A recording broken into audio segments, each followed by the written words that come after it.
कलो केशव कीर्तनात्। कहा गया है कलयुग में केवल भगवान का स्मरण व कीर्तन ही इस भव सागर से पार लगा सकता है। भगवान तो स्वयं नारद जी से कहते हैं, नाहं वासामि वैकुंठे योगिनां हृदयेन च मद्भक्ता यत्र गायन्ति तत्र तिष्ठामि नारद। हे नारद, ना तो मैं बैकुंठ में निवास करता हूँ, ना योगियों के हृदय में। मैं तो इस समय मेरे भक्त लोग जहाँ कहीं भी विराजते हैं, मेरा गुणगान करते हैं, मैं वहीं विराजता हूँ। इसीलिए आदि शंकराचार्य जी उनकी स्तुति में कहते हैं, मूकं करोति वाचालं पंगुं लंघयते गिरिं यत्कृपातमहं वन्दे परमानंद माधवम। अर्थात जिनकी कृपा से गूंगे बोलने लग जाते हैं, पंगु पहाड़ लांघ जाते हैं, उन परमानंद स्वरूप माधव की मैं वंदना करता हूँ। भगवान श्री कृष्ण की कृपा के लिए स्वामी आदि शंकराचार्य जी बहुत ही सुंदर कृष्ण कृपा कटाक्ष की रचना करते हैं। वे बताते हैं, बिना जप, बिना सेवा एवं बिना पूजा के भी केवल इस स्तोत्र मात्र के नित्य पाठ से ही श्री कृष्ण कृपा और उनके चरण कमलों की भक्ति प्राप्त होती है।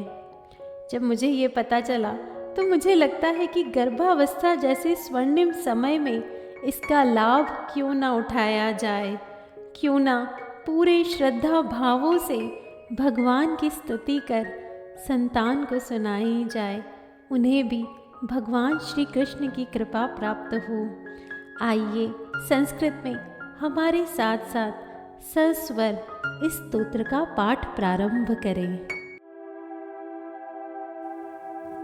भजे व्रजेकमण्डनं समस्तपापखण्डनं स्वभक्तचित्तरञ्जनं सदैव नन्दनन्दनम् सुपिच्छगुच्छमस्तकं सुनादवेणुहस्तकम् अनङ्गरङ्गसागरं नमामि कृष्णनागरम् मनोजगर्वमोचनं विशाललोललोचनं विधूतगोपशोचनं नमामि पद्मलोचनम् करारविन्दभूधरं स्मितावलोकसुन्दरं महेन्द्रमानधारणं नमामि कृष्णवारणम् कदम्बसूनकुण्डलं सुचारुगण्डमण्डलं वृजाङ्गनैकवल्लभं नमामि कृष्णदुर्लभम् यशोदया समोदया सगोपया सनन्दया युतं सुखैकदायकं नमामि गोपनायकम् सदैव पादपङ्कजं मदीयमानसे निजं दधानमुक्तमालकं नमामि नन्दबालकम् समस्तदोषशोषणं समस्तलोकपोषणं समस्तगोपमानसं नमामि नन्दलालसम् भुवो भरावतारकं भवाब्धिकर्णधारकं यशोमतीकिशोरकं नमामि चित्तचोरकम् दृगन्तकान्तभङ्गिनं सदा सदालिसङ्गिनं दिने दिने नवं नवं नमामि नन्दसम्भवम्